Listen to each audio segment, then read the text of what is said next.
చింత చచ్చినా పులుపు చావలేదట. ఆంధ్ర నాయకులకు ఈ సామెత అతికినట్టు సరిపోతోంది. తెలంగాణ రాష్ట్రం ఏర్పాటై పుష్పమంట మాత్రం చల్లారట్లేదు. సందర్భం దొరికినప్పుడల్లా తెలంగాణ ఏర్పాటు గురించి విషం గక్కుతూనే ఉన్నారు. మైక్ దొరికితే ఆ పూనకంలో ఏం మాట్లాడతాడో కూడా తెలియని పవన్ కళ్యాణ్ మరోసారి తెలంగాణ మీద నోరు పారేసుకున్నాడు.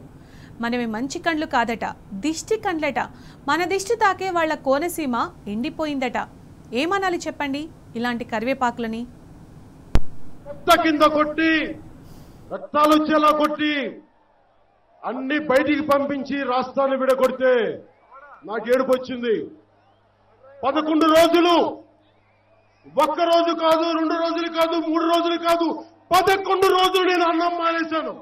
2014లో తెలంగాణ ఏర్పడ్డాక ఒక తెలంగాణ మహిళా ఎంపీ భారత్ యూనియన్లో బలవంతంగా మమ్మల్ని కలిపేశారు అని అన్నారు.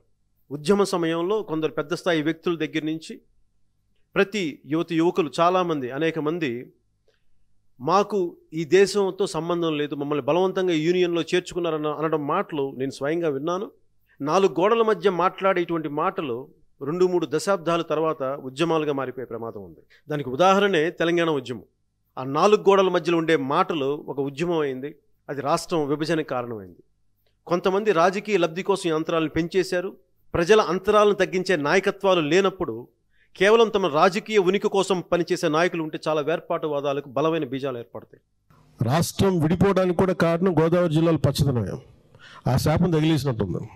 ఈరోజు గోదావరి జిల్లాలో మొత్తం కొబ్బరి చెట్లతోటి, తెలంగాణ నాయకులంతా అంటారు కొబ్బరి చెట్లతో చాలా ఆనందంగా ఉంటుంది, మీరు ఏమంటుందని పచ్చదనంతో చాలా బాగుంటుందండి. ఈరోజు కొబ్బరి చెట్లు ముండలు కూడా లేవు, అంత దిష్టి తగిలింది కోనసీమకి.